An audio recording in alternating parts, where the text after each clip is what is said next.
The first thing you should know about the Marlowe mansion is that it never truly goes quiet. Even at 3:17 a.m., when the city beyond its iron gates sleeps, the mansion keeps breathing. The grandfather clock in the foyer inhales time with a steady click. The vents exhale warm air that smells faintly like cedar. And somewhere deep in the west wing, a pipe remembers the rush of water and answers with a soft, lonely knock. If you stand still long enough, you can hear the house telling you what it knows. I'm Carlos Vieira. I've written stories about collapsed empires, courtroom miracles, and ordinary people who became extraordinary when no one was looking. But the night I first walked through those carved doors, I wasn't chasing headlines. I was chasing a voice. It started with a package sent to my office without a return address. Inside was a child's drawing, simple, crayon-heavy, the kind you'd pass by on a refrigerator door without thinking twice. A mansion, two small figures holding hands, a woman with long hair made of yellow lines like sunlight, and in the bottom right corner, a tiny lighthouse drawn in blue, the light beam cutting across the page like a secret. Taped behind the drawing was a note in neat, careful handwriting. If you ever want to understand what grief can hide, come to the Marlowe house. Ask for Grace Holloway. Grace, that name meant nothing to me then. Ethan Marlowe meant everything. Self-made billionaire, tech titan, the man who could buy a hospital wing with a single signature, the man who, after his wife Elena died, disappeared into his own fortune like it was a blanket that could smother pain. And then there were the twins, Noah and Lucas, 9 years old, both with Down syndrome, both famous in that quiet, protected way rich families manage. No interviews, no paparazzi photos, only occasional charity gala whispers and the careful language of press releases. Ethan kept them behind high walls, not because he was ashamed, but because he was terrified the world would touch them the way it touched him, hard, careless, and greedy. When I arrived, rain was misting the marble steps, making the lantern light shimmer like candle flames underwater. The mansion rose out of the darkness with a presence that felt almost human. Windows like eyes, vines like veins. The garden beyond the side archway was a shadowed sea of roses, their scent reaching me even through the cold. Sweet, heavy, almost sorrowful. A security guard led me through the foyer, where Eleanor's portrait watched from above the staircase. Elegant, calm. The kind of beauty that didn't demand attention but held it anyway. There was a faint trace of perfume in the air, jasmine and something warmer like vanilla, and for reasons I couldn't explain, my throat tightened as if I'd walked into a memory someone else was still living. Ethan Marlowe met me in the library. That room alone could have been a cathedral. Floor-to-ceiling shelves, leather chairs that smelled like old books and polished wood, a fireplace that crackled softly even in spring. On the desk, a single framed photograph, Elena on a garden path, smiling at someone just outside the frame. Ethan stood with his back to the window, shoulders squared like armor, but his eyes weren't armored. They were exhausted. The kind of exhaustion that doesn't come from lack of sleep, but from carrying a wound you refuse to set down. Carlos Vieira, he said, voice low, controlled. My staff said you're a journalist. I am. And you're here because of a drawing? I'm here because someone wanted me to hear the truth, I said, keeping my tone gentle. And because I think you do too. His jaw clenched. For a moment, the only sound was the fire shifting in the grate. You don't know what I want, Ethan said. I know what grief does, I answered. It turns houses into museums. It turns love into an ache that never stops. His gaze flicked, almost involuntarily, to Elena's photo. Then, without warning, laughter burst down the hallway like a bright ribbon of sound. A child's laughter, full-bodied and fearless. It rushed into the library before the child did. Lucas. He barreled in wearing mismatched socks, one striped, one plain, and a pajama shirt printed with planets. His hair was tousled, cheeks flushed, eyes shining as if the world was still a place where joy arrived without permission. "Dad!" he called, and then he saw me. He stopped short, head tilted. "Who's he?" Ethan's expression softened just for a second. "Lucas, this is Mr. Vieira." Lucas walked closer, studying me with open curiosity, not guarded at all. "Do you like cookies?" he asked. I blinked. Yes, I do." Lucas nodded decisively, like that settled my character. "Okay, then you can stay." Behind him, quieter footsteps approached, almost careful. Noah appeared in the doorway, holding a sketchbook against his chest like a shield. He didn't rush. He didn't speak. He simply watched, eyes moving from my face to my shoes to the pen in my shirt pocket, observant, measuring, as if he was collecting details that mattered. Ethan's voice softened further. Noah. Noah's fingers tapped twice against the sketchbook. Then he turned slightly toward Lucas, and Lucas answered with 2 taps on his own chest. A little ritual, quick and private, like a code. I felt my reporter's instinct flare, not for scandal, for meaning. A woman followed them in, mid-30s, hair pulled back, plain sweater, eyes that looked like they'd learned how to survive without applause. She carried herself like someone used to being invisible and determined to remain kind anyway. Grace Holloway. She met my gaze, and in that moment I understood why the package had come to me. She had the look of someone standing in the middle of a storm, holding a candle, refusing to let it go out. "Mr. Vieira," she said quietly, "thank you for coming." Ethan's posture stiffened again. "Grace, we can't keep pretending this isn't happening," she cut in. Not harsh, just steady.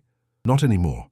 Lucas climbed onto a chair and swung his legs, humming a little tune under his breath. Noah slipped to the corner of the room near the window and opened his sketchbook, pencil moving without hesitation. He drew like breathing, natural, necessary. Ethan turned to Grace, anger and fear tangled together. "I hired you to help with routines, learning plans, the boys' support, not to bring journalists into my house."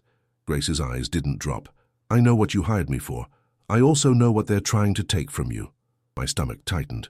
"Who's they?" Grace took a breath like she was about to step off a cliff. "The trust board, the attorneys, the school's legal team, people who smile and say, 'for the children,' while they circle the family like vultures." Ethan's voice sharpened. "That's enough." But Lucas suddenly stopped humming. He leaned forward, face earnest in a way that made my chest ache. "Dad," he said, voice small but clear, "when you get mad, your eyes go quiet. I don't like quiet eyes." Ethan froze. The words landed like a hand on his heart. Noah looked up from his sketchbook, eyes meeting his father's, and then, slowly, he drew a small lighthouse in the margin, same as the one in the package. Grace's voice softened. Elena knew. Before she died, she knew the trust was built with conditions. Conditions that can be used to say you're not fit. Conditions that can be used to separate you from the boys. "That's impossible," Ethan said, but it sounded like hope pretending to be certainty. Grace reached into her bag and pulled out something wrapped in a soft cloth.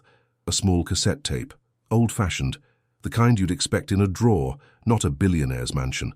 On the label, written in Elena's handwriting, "For Ethan." And "For the boys. Only when it's safe." The room seemed to tilt. Even the fire felt like it quieted. Ethan stared at the tape like it was a ghost. "Where did you get that?" Grace swallowed. "Noah found it, behind the piano bench in the music room. He brought it to me because he knew it mattered." Noah didn't speak, but he tapped his sketchbook twice again.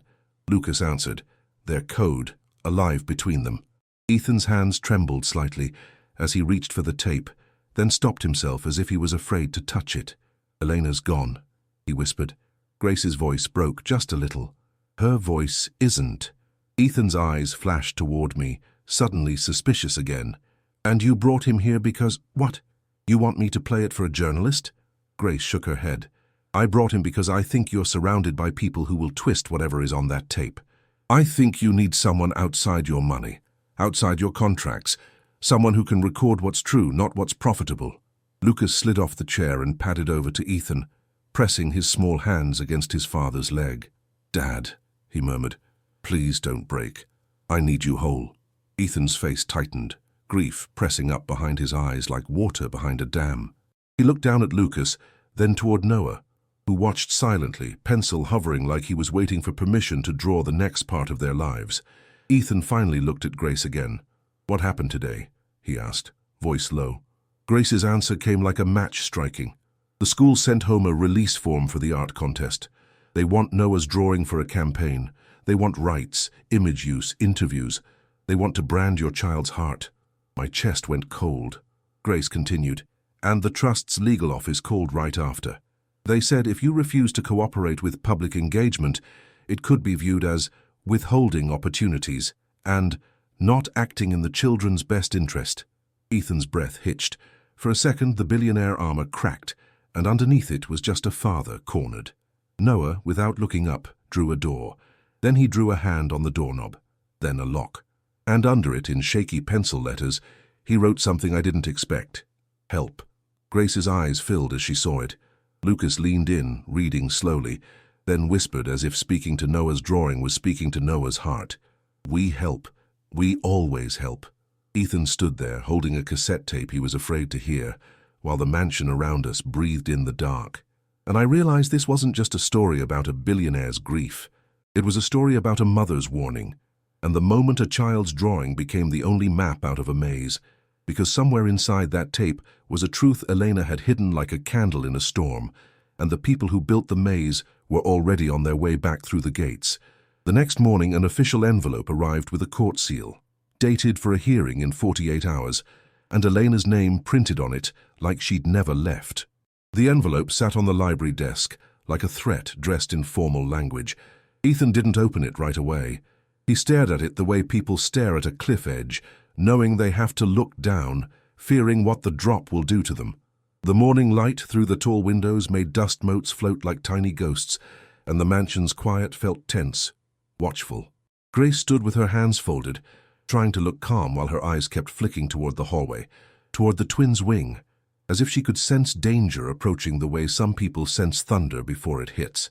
Lucas sprawled on the rug with a box of crayons, humming again but softer now, like he was trying not to disturb the air.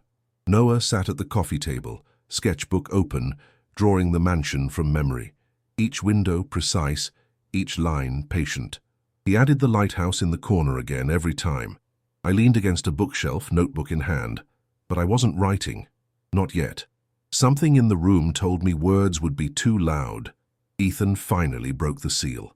His eyes moved across the page, and the color drained from his face. Grace didn't ask. She didn't have to. The paper spoke through Ethan's silence. They're calling it a review of guardianship fitness, Ethan said, voice flat. They're using the trust as leverage, saying they have a responsibility to ensure our stability. Lucas looked up. Dad, what's fit? Ethan's throat worked. It means they're questioning if I'm doing a good job. Lucas's eyes widened, pure disbelief. But your dad, that's your job. Noah's pencil paused. He glanced at Ethan, then drew two stick figures under a big roof. The roof line was thick, dark, protective. Under it, he shaded the figures' heads as if covering them with warmth. Grace took a slow breath. This is what Elena was afraid of. Ethan's gaze snapped to her. You keep saying that. You keep saying she knew. How? Grace hesitated, then reached into her bag again. This time she pulled out a small notebook, its cover worn, pages dog-eared. I wasn't supposed to ever bring this out, she said softly. But it's not about me being supposed to anymore. It's about them being safe. She opened it carefully, like opening something fragile. It's Elena's, Grace said. Ethan's hands clenched. Where did you... She gave it to me, Grace answered. And when Ethan's eyes sharpened with shock, she added quickly, not in the way you're thinking. Not recently. Years ago. The room seemed to tighten around that statement. Grace's voice lowered. Before I worked here, I worked at the Marlowe Foundation's outreach center. I was the one in the back rooms, not the gala rooms. I helped families fill out forms, find services, get through waiting lists that felt like walls. I watched Ethan's expression shift. He didn't know this about her. He'd hired her like people hire help, for the function, not the full story. Grace continued. One day, Elena came in alone. No security, no entourage, just a scarf around her hair and sunglasses like she wanted to be invisible. She asked for a glass of water, then she asked for me by name. Ethan's voice was rough. Why you? Grace's eyes flickered with the memory. Because she'd read a report I wrote. A complaint. I had pushed back against an insurance denial for a child. I was unstubborn. Lucas smiled faintly. Grace is stubborn, he announced, like it was a compliment. Noah tapped his pencil twice, agreeing. Grace's mouth softened despite herself. Elena sat across from me and said, I need someone who will fight even when they're tired, someone who doesn't get dazzled by money. Ethan flinched at that, like it was a mirror held too close. Grace turned a page in the notebook. She told me she was afraid something would happen to her. Not a dramatic fear, a practical one. She said if she was gone, Ethan would be surrounded by people who would speak for him, for the boys. She said the boys would become assets. I felt my stomach turn. In my world, that word always meant trouble. Ethan's voice was tight. Eleanor never told me any of this. Grace's eyes shone. She loved you, but she didn't trust the system around you, and she didn't want to scare you. She wrote in this notebook, plans, names, reminders. She called it her lamp. Noah, as if hearing the word, drew a lamp on the page. Then a small flame. Then a hand cupped around it. Grace looked toward him, and her voice softened. He understands more than people think. Ethan's jaw worked. What does the notebook say about the trust? Grace flipped to a page marked with a ribbon. It says the trust was structured with a clause.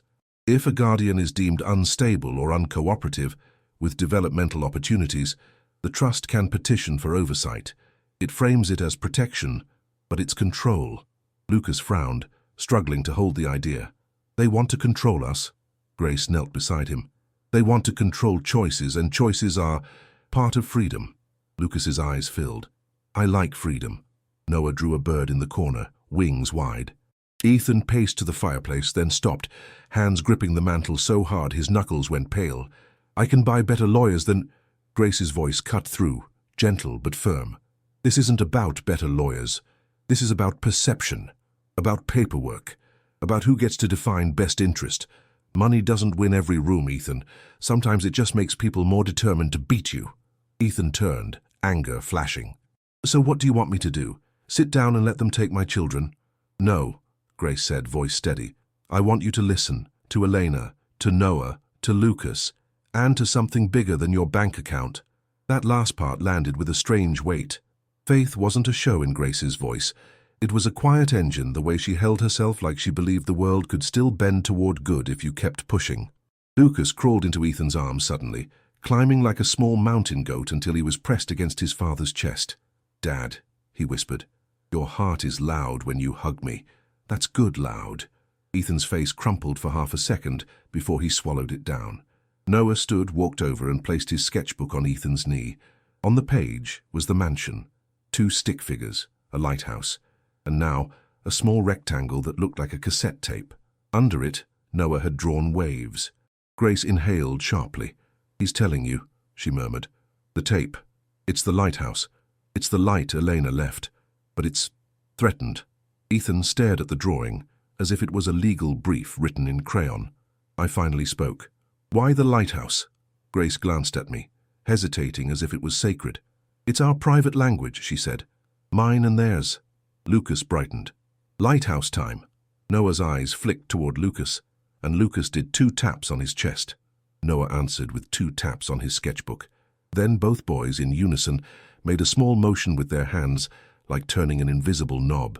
Grace smiled, sad and warm at the same time. When the boys feel overwhelmed, we do Lighthouse. 2 taps means, I'm here. Turning the knob means, I can help you find the way. It started because Noah drew a lighthouse once when he was anxious. I told him lighthouses don't stop storms, but they help you survive them. Lucas leaned in toward me, serious now. We don't stop storms, he said slowly, repeating her words like a promise. We find the way. Ethan's eyes glistened. He looked away quickly, embarrassed by his own humanity. That afternoon, Grace took me on a tour of the mansion. Not the tourist version, but the living version. The music room with the piano where the tape had been hidden, smelling faintly of lemon polish and old sheet music. The conservatory full of plants Elena had loved, leaves glossy in sunlight. The kitchen where the staff moved like quiet ghosts, careful around Ethan's grief. The twins' wing painted in soft colors, filled with sensory toys, books, and framed drawings like a gallery of their minds. In Noah's room, the air smelled like paper and clean cotton. His bed was neatly made, but the walls were alive with art. Oceans, stars, houses, faces with big eyes. In Lucas's room there were stuffed animals piled like a joyful avalanche, and a small basketball hoop on the door, and sticky notes everywhere with words Grace had helped him practice. Brave, gentle, try again. Then Grace led me to the garden, where rose bushes arched over a stone path. She stopped near a particular rose, white petals edged with pink. Elena planted this, Grace said softly. She called it Second Chance. Ethan joined us there later, the envelope and notebook weighing him down like chains. He stood under the rose arch and looked smaller than he had in the library, less like a billionaire, more like a man who missed his wife so much he didn't know how to breathe without her. Grace held out the cassette tape. "We should play it," she said. Ethan's face tightened. What if it says something I can't bear?" Grace's voice was barely a whisper. "What if it says something you need to hear before they twist it?" Noah walked up and gently placed his hand on Ethan's wrist. His touch was light, but it carried an insistence that felt older than 9 years. Lucas wrapped his arms around Ethan's waist and pressed his cheek against him. Ethan looked down at them, and for the first time since I arrived, I saw him stop trying to be unbreakable. They went back inside, into the music room. The piano sat like a sleeping animal under the chandelier. Ethan slid open a drawer and pulled out an old cassette player, something Elena must have kept for nostalgia. His fingers shook as he pressed the tape in. Grace stood behind him, one hand over her own heart. Noah and Lucas sat on the floor, shoulder to shoulder, and did their 2 taps. I'm here." Ethan pressed play. There was a soft hiss. Then Elena's voice filled the room, warm, intimate, close enough to feel like she was breathing beside us. "Ethan," she said, and the way she said his name made the air itself ache. "If you're hearing this, it means the storm arrived. I'm so sorry, my love. I wanted to stay. I tried. But listen to me now, because this is the part where you must be braver than your grief." Ethan's breath caught, sharp and painful. Eleanor continued, "Do not sign anything the school gives you without reading the hidden page. Do not let them turn Noah's art into a doorway. They will call it opportunity, but it will be a key for the trust. I left proof in the portrait frame, and I left you a name, Grace Holloway, because she fights with clean hands and a steady heart. Trust her when you can't trust yourself." Grace's face crumpled silently. Elena's voice softened further, as if she was speaking to the boys. "Noah, Lucas, if you're listening too, my sweet loves, remember the lighthouse. 2 taps means you are never alone. Turn the knob when you feel afraid. Find the way back to Dad's heart. He will get lost, but he will come back." Lucas was crying quietly now, tears sliding down his cheeks without sound. Noah's eyes were wet, but he didn't move. He simply listened, like every word was a hand holding him up. Ethan sat frozen at the piano bench, face turned slightly away, as if he couldn't let anyone see him shatter. Elena's tone changed. Urgent. "They are planning a hearing. They will bring up your loneliness like it's a crime. They will use my absence against you, but I left a letter with my signature that overrides the trust's clause if presented with the right witness. Carlos Vieira. If you're there, write the truth. Don't write the fortune. Write the father." My skin prickled. She knew my name. Or she'd planned for someone like me. The tape hissed again, and Elena's last words came like a candle flame flickering. "Ethan, if you have to kneel to save them, kneel. Pride is cheap compared to your sons. And if you think you can't survive without me, look at Noah. Look at Lucas. They are my love still living." The tape clicked off. For a moment, no one moved. The music room felt like a chapel after prayer, air heavy with the sacred. Then a sound cut through the silence, the front gate buzzer loud and sharp. A staff member's voice crackled over the intercom. "Mr. Marlowe, there's a legal courier at the gate, and 2 representatives from the school." Ethan's head snapped up, eyes wild. Grace's hand went to her mouth. Lucas grabbed Noah's hand, squeezing hard. Noah, trembling, reached for his pencil and drew 1 word on the margin of his page. "Now." And as the gate opened, the Marlowe mansion seemed to inhale, like it knew the storm had finally stepped onto the property. They came with smiles. That was the first cruelty of it. The school representatives wore soft colors and sympathetic expressions, like they were bringing casseroles, not contracts. The legal courier held a folder like a shield, crisp and official, and behind them, in a black car that idled near the gate, sat a woman in a tailored suit, watching the mansion the way a banker watches a foreclosure. Grace's shoulders stiffened the moment she saw that car. "That's Trust Council," she whispered. "They're moving fast." Ethan's first instinct was what it had always been: control. He straightened his spine, smoothed invisible wrinkles from his shirt, and walked into the foyer as if he could intimidate paperwork with posture. The marble floor gleamed under the chandelier. Elena's portrait looked down, calm as ever, like she'd seen this coming and refused to panic. Noah and Lucas were not in danger. Grace had already guided them back toward their wing with a staff member they trusted, their routine protected, their snacks ready, their comfort items within reach. The boys weren't alone, they were safe. But they could feel the storm anyway. Lucas kept peeking around the corner, eyes wide. Noah stood behind him, one hand on Lucas's shoulder, fingers tapping twice against the fabric. "I'm here." In the foyer, the school's lead representative, Ms. Halbrook, offered Ethan a practiced smile. "Mr. Marlowe, we appreciate you seeing us on such short notice. We wanted to ensure Noah's extraordinary talent receives the recognition it deserves."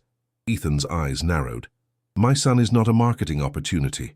Ms. Halbrook's smile did not falter. "Of course not.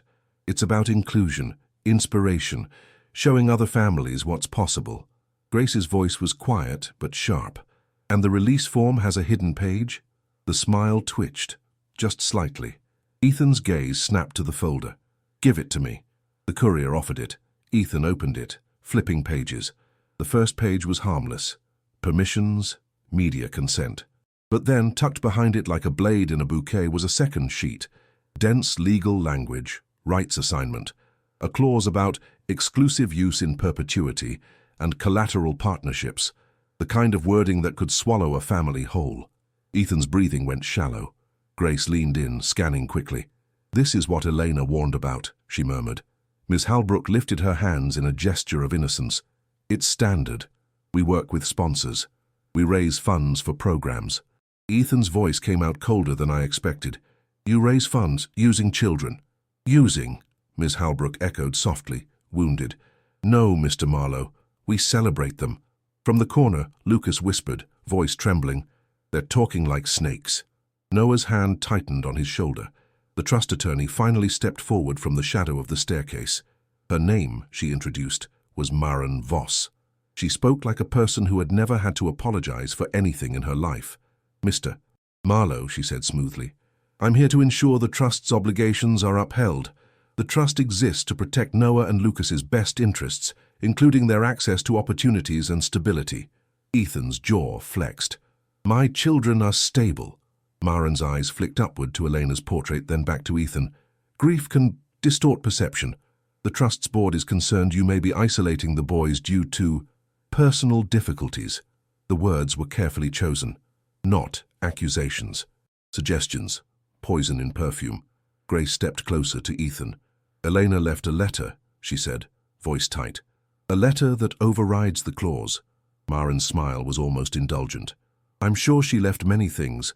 People in emotional states do, but only properly filed documents hold weight." I watched Ethan's face. He wanted to explode. He also wanted to beg. Both impulses fought in his chest. I spoke before I could stop myself. "If you're claiming best interest, why are you here without notice with school marketing, press clauses, and a hearing scheduled in 48 hours? Maren's eyes turned to me. "Cool. And you are?" "Carlos Vieira," I said. "Journalist." Her smile sharpened. "Of course." Ms. Halbrook's voice softened. "Mr. Marlowe, we can make this easy. Sign the release. Let Noah's art be seen. Show cooperation. It will reflect well at the hearing." Ethan stared at the pen they offered, like it was a loaded weapon. Grace's voice dropped just for him. "Don't." Elena said don't. Ethan's hands trembled.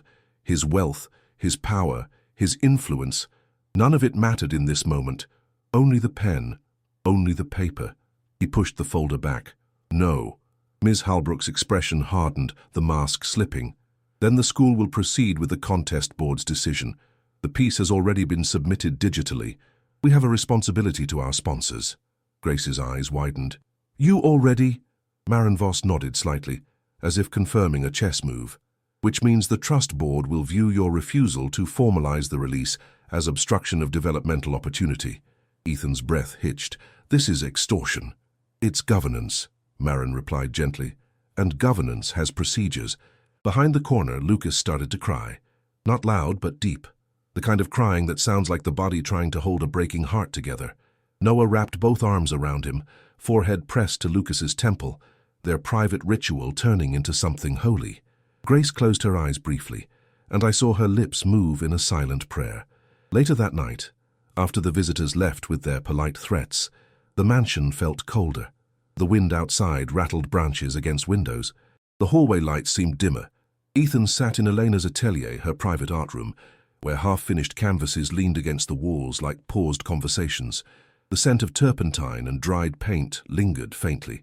Grace sat across from him, hands clasped.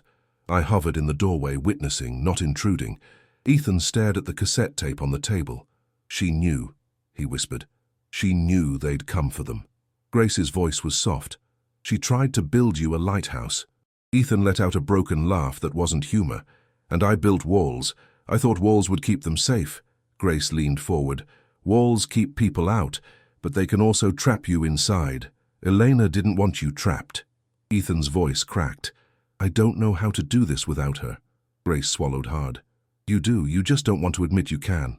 He looked up, eyes burning. "What do you know about losing someone?" Grace's face went still, as if a door inside her had opened without permission, and then she told him. She told him about a small apartment above a laundromat, where she'd grown up listening to her mother pray over overdue bills. She told him about her younger brother Caleb, who'd been brilliant and gentle and had dreamed of becoming a chef. She told him about the night Caleb collapsed at a restaurant job and the hospital paperwork that arrived like a foreign language. She told him how their insurance denied treatments in ways that sounded polite, and how her mother cried into her hands, while Grace filled out appeals at the kitchen table, hands shaking, faith the only thing keeping her from falling apart. "Caleb died waiting," Grace whispered, voice trembling but controlled. "Not because no one cared, because the system cared more about codes than about people." Ethan's face softened, guilt and sorrow mixing. "Grace," she wiped her cheek quickly, embarrassed by tears. "That's why Elena chose me, because I know what it's like to be powerless in a room where everyone else has titles." Ethan's voice turned small. "And now you're in that room again." Grace nodded. "But this time I'm not alone." From the hallway came tiny footsteps. Lucas appeared, clutching a stuffed bear with one ear worn thin.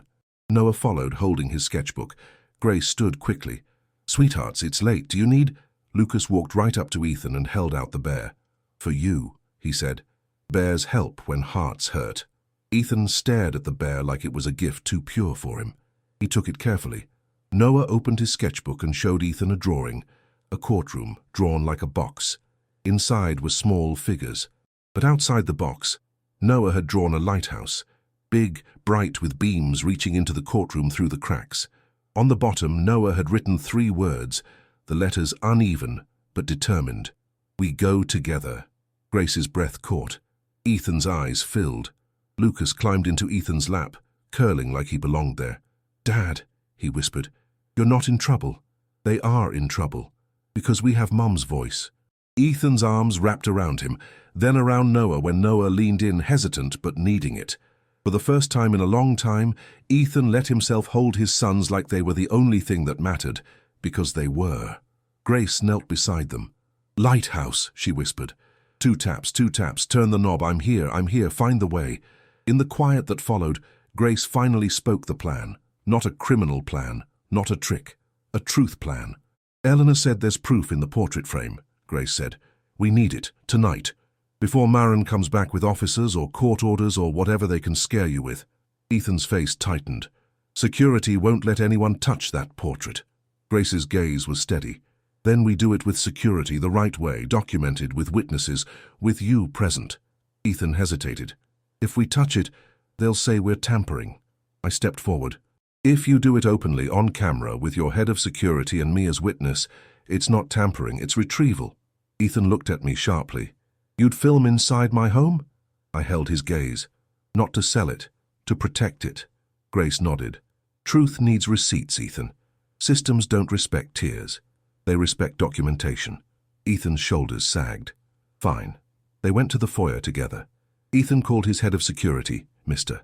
Darnell, a broad-shouldered man with kind eyes who looked like he'd been quietly protecting this family for years.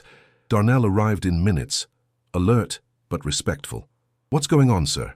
Darnell asked. Ethan's voice shook. "Elena left something behind the portrait. We need to retrieve it properly." Darnell looked up at Elena's painted face, then back at Ethan. "Understood. I'll log the time and record." Grace held Noah and Lucas back at a safe distance, their hands in hers. The boys were calm, not because they didn't understand, but because their ritual was working. Lighthouse.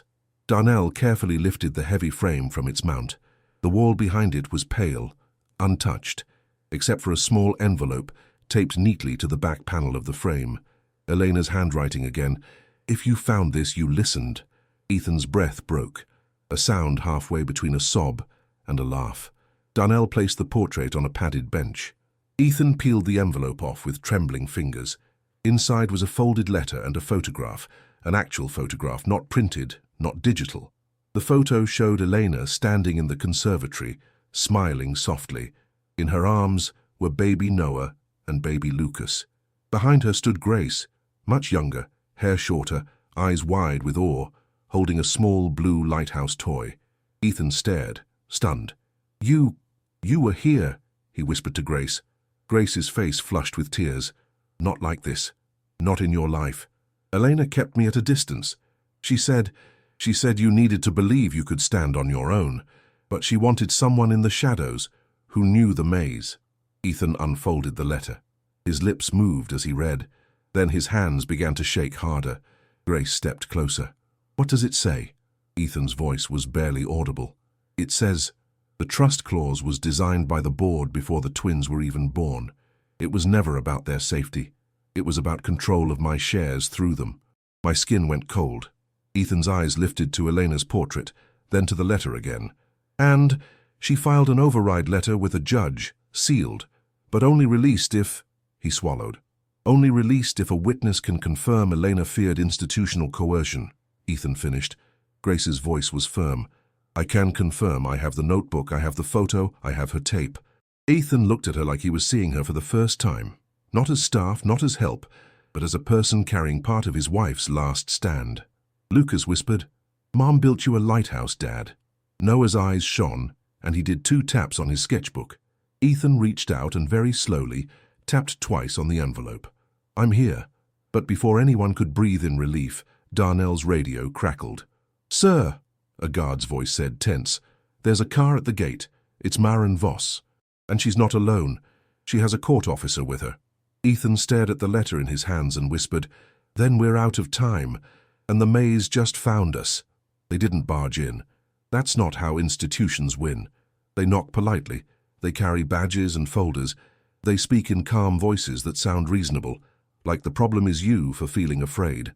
Maren Voss entered the foyer with a court officer beside her and a second man carrying a portable scanner. She nodded at Darnell like they were colleagues, not opponents, and her gaze landed immediately on the portrait resting on the padded bench. Her smile was thin. "I see you've been active." Ethan stepped forward, letter clutched in his hand. "We retrieved Elena's documents, with security. Recorded." Maren's eyes flicked to the camera Darnell held. How responsible. Grace stood slightly behind Ethan, close enough to steady him if he swayed. The twins were not in the foyer now. They were safely in their wing with a staff member and soothing music. Grace had insisted. "They don't need to be a part of this pressure," she'd whispered. "They just need to feel us." Still, I could hear Lucas's voice down the hallway, faint but present, like a heartbeat. 2 taps, Noah, 2 taps." Maren's tone remained smooth. "The board has initiated temporary oversight pending the hearing. This is standard. We'll be cataloging any relevant documents to ensure nothing is withheld." Ethan's voice hardened. "You're not taking my wife's letters." The court officer, a tired man with gentle eyes, stepped forward. "Mr. Marlowe, I'm not here to take anything personal. I'm here to ensure compliance. If you have evidence relevant to the trust dispute, it must be disclosed." Grace's voice lifted, respectful but firm. "We are disclosing, we're documenting, and we're requesting the sealed override letter release referenced in Elena's note." Maren's eyebrows rose slightly. "A sealed letter, how dramatic." Grace met her gaze. "Not dramatic, protective." Maren turned her attention to Grace fully now, as if noticing her for the first time. "And you are?" Grace didn't flinch. "Grace Holloway, educational support specialist, former outreach advocate for the Marlowe Foundation." Maren's smile sharpened. "Ah, the staff member who believes she's the heroine." Grace's voice stayed steady. "I'm not a heroine. I'm a witness." Maren's eyes glittered. "Witnesses can be discredited." Ethan took a step forward, anger flaring. "Don't you dare!" Grace touched his arm. A grounding, a lighthouse. I cleared my throat. I'm Carlos Vieira, I said. Independent journalist. I'm recording statements and timeline. This will be public if coercion occurs. Marin's gaze slid to me. You think publicity scares us? I didn't answer, because the truth was it didn't. Systems don't fear noise. They fear proof. Darnell's phone buzzed. He glanced down, then up, concern on his face. Sir, the power grid's flickering. Weather alert. Storm line coming in fast. As if the mansion itself had overheard, the lights dimmed for a second, then steadied. Outside, wind rose, rattling the ironwork like a warning. Ethan exhaled sharply, as if the universe was piling on. Of course, he muttered. Marin glanced toward the windows, then back to Ethan. All the more reason to proceed quickly. They moved into the library, where documents could be scanned on a large desk. The fire was lit, but the air felt colder now, the warmth unable to touch the fear in the room. Ethan sat stiffly. Grace placed the notebook, the photo, and the cassette tape on the desk, like laying out sacred objects before a judge. The court officer examined them carefully, respectful. These appear relevant, he said. Marin's assistant began scanning. Grace kept her voice calm. We want the sealed letter Elena filed released to the court. It's referenced here, it's an override. Marin's tone remained honeyed. If it exists, the court will determine relevance. Ethan's hands clenched. It exists. Marin leaned in slightly. Mr. Marlowe, you're a brilliant man. But brilliance doesn't equal stability. You've been secluded. The board worries your grief has impaired your decision-making. Ethan's voice trembled. My grief is not a crime. It can be a liability, Marin replied softly, especially when it affects children. Grace's eyes flashed. The children are supported. Consistent routines, therapies, love. The only instability here is manufactured. Marin tilted her head. And who decides what's manufactured? You, a staff member, or a board legally tasked with oversight? The lights flickered again, this time longer. A low hum rose from the vents, then faded.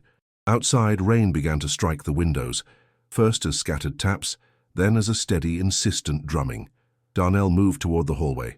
I'll check the generator, he said. I'll go with you, Ethan said automatically. Grace shook her head. Darnell can handle it. You stay. You're the subject of their narrative. Don't give them empty minutes to fill with assumptions. Ethan's jaw worked. He hated sitting still. He hated feeling trapped. Then, from the hallway, a staff member's voice called urgently, Mr. Marlowe, the conservatory roof latch wind is pushing the upper panel. Darnell needs a second set of hands now, before it damages the frame. Ethan half rose, instinct tugging him toward action. Marin's eyes narrowed just slightly. A storm was the perfect backdrop for a story about instability. Grace stood. I'll go, she said. Ethan turned sharply. No, it's dangerous. Grace's voice stayed calm. The boys are safe. I'm not going to do anything reckless. I'm going to help secure a latch, with Darnell's safety first. Marin's smile returned. How noble. Grace didn't look at her. She only looked at Ethan, and her eyes said, Trust me when you can't trust yourself. Ethan nodded once tight. Be careful. Grace hurried down the hall with Darnell. I watched them go, the mansion swallowing their footsteps. In the twins' wing, soft music played. Noah and Lucas sat at a small table with a staff member drawing. Lucas's cheeks were still damp from earlier tears, but he was breathing steadily now, repeating under his breath like a mantra, We find the way. We find the way. Noah drew the lighthouse again, but this time he drew it bigger, towering, bright, with beams that reached every room.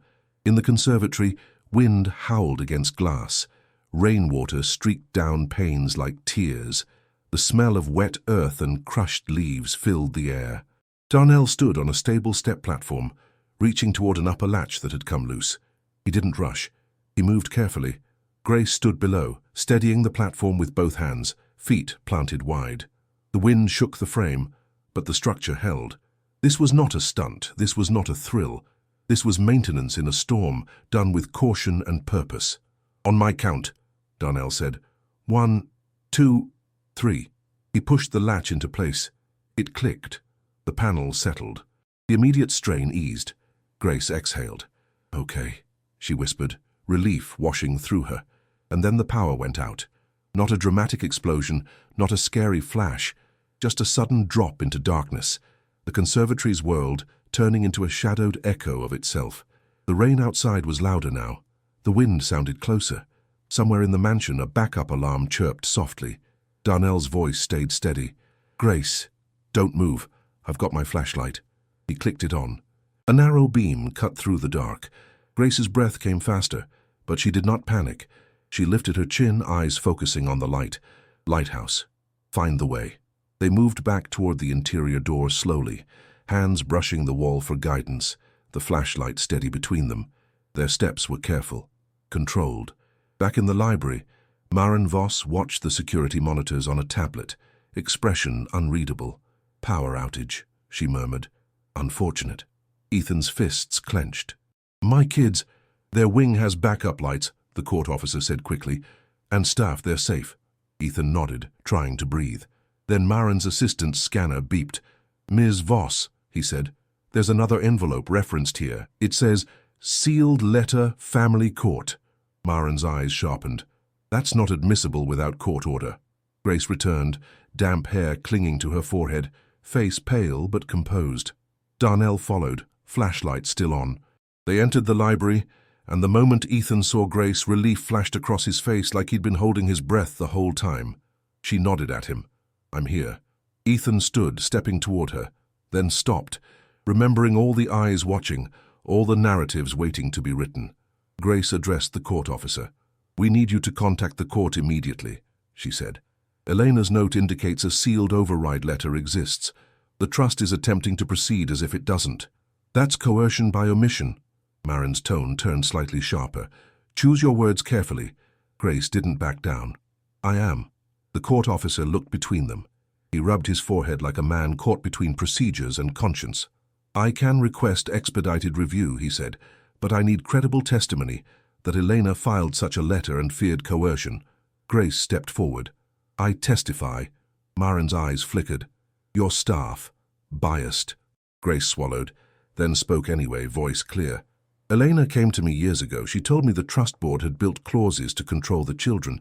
She told me she feared institutional pressure would be framed as best interest. She left me notes and documentation. She told me to protect the boys if she couldn't." Ethan's voice broke. "She never told me." Grace looked at him. Compassion and pain mingled. "She didn't want to break you with fear. She wanted to equip you with light." Maren stepped closer, voice low, dangerous in its calm. "Mr. Marlowe, consider what you're allowing. A staff member claiming special access to your late wife, a journalist in your home, a storm outage. This looks unstable." Ethan's chest rose and fell. He looked like a man about to drown in words. Then from the hallway a small voice rang out, clearer than any adult argument. "Stop talking about my dad like he's broken." "Lucas." He stood in the doorway of the library, a staff member right behind him. Backup light from the hall casting a soft glow around his small body. He was safe. He was supervised. But his face was fierce, tears shining on his cheeks. Noah stood beside him, one hand gripping Lucas's sleeve, eyes wide but steady. Grace's breath caught. "Sweethearts." Lucas stepped forward anyway, not running, not reckless, just determined. "My dad is sad," he said, voice trembling. "Sad is not bad. Mom is gone." "Dad is still here, that's good." Maren's expression tightened. "Lucas, sweetheart." Lucas shook his head hard. "Don't call me sweetheart like you love me. You don't know my bear's name." The room went still. Noah raised his sketchbook and showed a new drawing. A courtroom box again, but this time inside the box was a heart, and outside the box stood a lighthouse, shining directly on the heart. Noah didn't speak, but his eyes did. "Listen, this is the truth." Ethan's face crumpled. He moved toward his sons, then hesitated, like he was afraid touching them in front of the institution would be used against him. Grace took a step, placed herself beside Ethan, and whispered, "Hold them. Love isn't evidence of instability. It's evidence of humanity." Ethan finally gathered Lucas into his arms, then Noah, careful and gentle. Lucas pressed his forehead to Ethan's. Noah leaned into Ethan's shoulder, still holding the sketchbook, the lighthouse visible over Ethan's arm. Maren's voice was colder now. "Court officer, this is emotional theater." The court officer stared at the children's faces, then at the mother's handwriting on the letter, then at Ethan's trembling hands. He cleared his throat. "Ms. Voss," he said carefully, I'm going to request the sealed letter. Now. And I'm going to document that the family presented potential override evidence before the trust advanced enforcement. Marin's jaw tightened. You're overstepping. He met her gaze. I'm doing my job. The backup lights flickered on fully, then soft and steady. The mansion's generator hummed to life like a heartbeat returning. Warmth seeped back into the rooms. Grace exhaled shakily, her own fear finally releasing. She looked down at Noah and Lucas and whispered, "Lighthouse." Lucas, still in Ethan's arms, did 2 taps on Ethan's chest. Noah tapped twice on his sketchbook. I'm here. I'm here. And in that small ritual, in the middle of legal threats and storm noise, the house felt like it had chosen a side.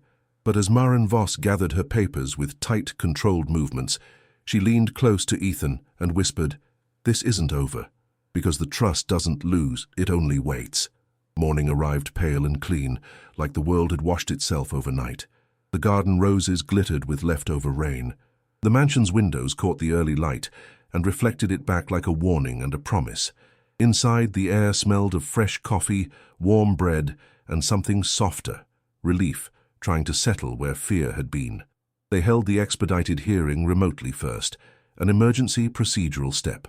No dramatic courtroom, no theatrics, just a screen, a judge's voice, and the cold language of best interest. Ethan sat at the desk in the library. Grace sat beside him. Darnell stood near the door, steady as a pillar. I sat quietly in a corner, recording only what was permitted, my notebook open but my heart louder than my pen. Noah and Lucas were not in the room for the legal portion. They were in their wing with staff, routines intact. Breakfast, drawing time, a calming playlist, and their lighthouse ritual ready whenever the grown-up storm leaked under doors. Maren Voss appeared on the screen, immaculate, calm. Ethan's corporate attorney sat stiffly beside him, speaking in polished phrases about procedure and rights. The trust board's representatives spoke about oversight like it was a gift. Then the judge requested the sealed letter. There was a pause, a long one, and then with a quiet beep, the court clerk uploaded a file to the record. Elena Marlowe's override letter. Ethan's breath caught as if he'd been punched by memory. The judge read portions aloud, voice even, but the words carried Elena's soul like a hand reaching through time. She feared institutional coercion. She feared the trust's clauses would be weaponized. She named Grace Holloway as a credible witness to her concerns. She specified that Noah and Lucas's best interest included emotional stability with their father, not public exploitation, not forced visibility, not corporate branding. Maren's face tightened on screen. The judge's tone shifted slightly, still professional but less tolerant. "Ms. Voss, why was this letter not disclosed to the Trust Board's counsel earlier?" Maren's smile was controlled. "Your Honor, we were not aware." Grace's voice cut in, respectful. "Your Honor, Elena referenced this letter in a note retrieved from her portrait frame. We presented that note and requested release yesterday. The trust arrived with enforcement posture before confirming whether an override existed." Silence. Ethan's attorney cleared his throat. "Your Honor, we also have documentation of the school's release form with hidden rights assignment language, which appears tied to the trust's cooperation clause." The judge inhaled. "So the trust's oversight petition was triggered by refusal to sign a marketing-related release." Maren's eyes flickered. The judge's voice remained calm, but steel entered it. "I'm ordering a temporary halt to enforcement actions pending full review. The trust may not pursue custody or oversight measures based solely on refusal to sign media rights forms. Further, the school is to cease any promotional use of Noah Marlowe's artwork until appropriate guardianship permissions are confirmed without coercive clauses." Grace's shoulders sagged with relief so profound it looked like exhaustion. Ethan's hands trembled on the desk. He stared at the screen as if waiting for someone to yank the floor away anyway. Maren Voss's voice came clipped. "Understood, Your Honor." The call ended. For a moment the library was very quiet. The fire popped softly. The mansion seemed to exhale. Ethan didn't celebrate. He didn't smile. He just sat there, staring at Elena's photo on his desk like it was the only thing anchoring him. Grace spoke gently. "You did it." Ethan swallowed. "Eleanor did it," he whispered. Grace shook her head. "She built the lighthouse, but you walked toward it." Ethan's face crumpled then, control finally breaking. He covered his mouth with his hand, shoulders shaking in silent sobs that looked too big for his body. Darnell looked away politely. I looked down at my notebook, giving him dignity. Then Ethan's voice came out rough. "Grace," he said, and there was something in the way he said her name, an admission he'd been resisting. Grace stepped closer. "Yes?" Ethan stood abruptly, like he couldn't remain seated under the weight of what he was about to do. His eyes were red. His face was stripped of billionaire polish. "I thought money could fix everything," he said, voice breaking. "I thought if I built enough walls, nothing could reach them. But He swallowed hard. "I didn't see the maze. I didn't see the trap until you pointed at it." Grace's eyes filled. "Ethan." He shook his head, desperate. "No, let me say it." And then the impossible happened. Ethan Marlowe, the man whose name moved markets, stepped forward and sank to his knees on the library rug. He knelt, right there in front of Grace Holloway, staff member, advocate, witness, the woman he'd hired as help and discovered as a lighthouse. His hands trembled as he reached for hers, not possessive but pleading. "Thank you," he whispered, voice shattered. "Thank you for fighting for them when I was drowning. Thank you for carrying Elena's light when I couldn't even open my eyes." Grace's sob broke free. "Ethan, please." He looked up at her, tears on his lashes, pride gone. "I don't know how to be the father they deserve without help. I don't know how to be human again. And I'm asking you, I'm begging you, stay. Help me rebuild what grief ruined." Grace knelt too, not because she was below him, but because she refused to stand above him. "I will stay," she whispered. "But not because you're asking from power, because you're asking from love." Ethan bowed his head, forehead nearly touching her hands, and for the first time in the story I saw a reversal so complete it felt like redemption made visible, the billionaire submitting not to an institution, but to the truth of someone else's worth. A soft sound came from the doorway. Lucas and Noah stood there, supervised, safe, faces cautious but hopeful. Lucas rushed forward, not reckless, just eager, stopping short to make sure he had permission. "Can we come?" he asked. Grace opened her arms. "Yes, sweetheart." Lucas ran into her embrace, then into Ethan's, laughing and crying at the same time. "Dad did a kneel," he announced, as if it was a brave new dance move. "That means Dad is really listening." Noah approached slower. He held his sketchbook up, showing a new drawing. A man kneeling, a woman holding his hands, 2 boys beside them, and above all of them, a lighthouse bigger than the house itself. Noah's lips moved slightly. It looked like he was trying to push a word through a door that had been stuck. Grace leaned closer, gentle. "It's okay," she whispered. "No rush." Noah's eyes flicked to Ethan's face. Ethan's gaze softened, wide with love and fear of scaring him. Noah took a breath, and then he spoke, quietly, clearly, like a candle catching. "Home." Ethan's face broke open in a sob that sounded like relief and regret tangled together. He pulled Noah close, careful, as if holding something sacred. "I'm here," Ethan whispered into Noah's hair. "I'm here. I'm home." Lucas pressed his hands against Ethan's chest. "Loud heart," he said with a watery smile. "Good loud." Days later, the school formally withdrew the coercive release and issued a new, clean permission request. Optional, limited, respectful, with no hidden page. The trust board was ordered into review, their enforcement paused. Systems don't become angels overnight, but sometimes they do get forced to stop pretending. And the mansion, this giant grieving creature of wood and stone, began to feel less like a museum and more like a house again. In the conservatory, Grace started a small art corner where Noah could draw without anyone talking over his silence. In the kitchen, Lucas helped stir pancake batter on Saturday mornings, proudly wearing an apron that read, "Captain of Joy." In the library, Ethan stopped hiding behind papers and started reading bedtime stories, his voice shaky at first, then steadier, like muscles relearning strength. One evening, Grace found Ethan in the music room, the cassette tape in his hand. He wasn't playing it. He was just holding it like a relic. "I keep thinking about what Elena said," he murmured. "If I have to kneel, kneel." Grace's eyes softened. "She knew you would." Ethan swallowed. "Why didn't she tell me everything?" Grace looked at Elena's portrait down the hall, then back at Ethan. "Because she believed your love could become your strength, if it wasn't buried under fear."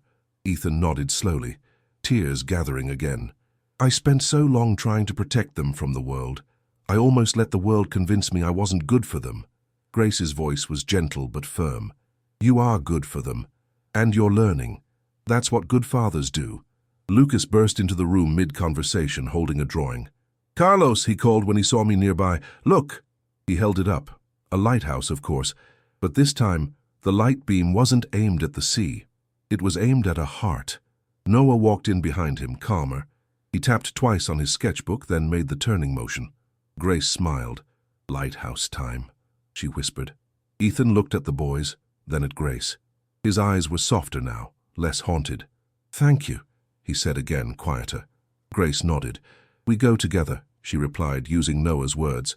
That night, when the mansion lights dimmed and the halls grew quiet, Ethan tucked the boys into bed. In Noah's room, Ethan sat on the edge of the mattress, careful not to crowd him. I love your drawings, Ethan whispered. They saved us. Noah's eyes met his, deep and steady. He didn't speak, but he reached out and touched Ethan's wrist lightly. 2 taps. In Lucas's room, Lucas wrapped his arms around Ethan's neck and squeezed. Dad, he whispered, I thought the paper people would steal our days. Ethan's throat tightened. They can't, he said, not anymore.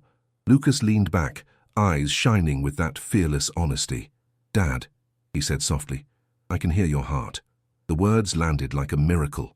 Not medical, not magical, just emotional truth so pure it felt like light. Ethan's face crumpled. He pulled Lucas close. Then listen, he whispered. It's beating for you, always. As I left the mansion that evening, I stood for a moment at the foyer and looked up at Elena's portrait. The perfume in the air was faint, almost gone now, like a goodbye that had finally been honored. And yet, the house didn't feel empty. It felt guided. A lighthouse doesn't stop the storm. It doesn't erase grief. It simply refuses to let you disappear in the dark. And sometimes, that refusal is what saves a family. Now, before you go, I want to leave you with a question, because stories like this don't end at the gate. They echo in us. Have you ever had a moment where your pride needed to kneel so your love could stand? If this story touched you, share what your lighthouse has been in the comments and tell me, when life gets stormy, who helps you find the way back home?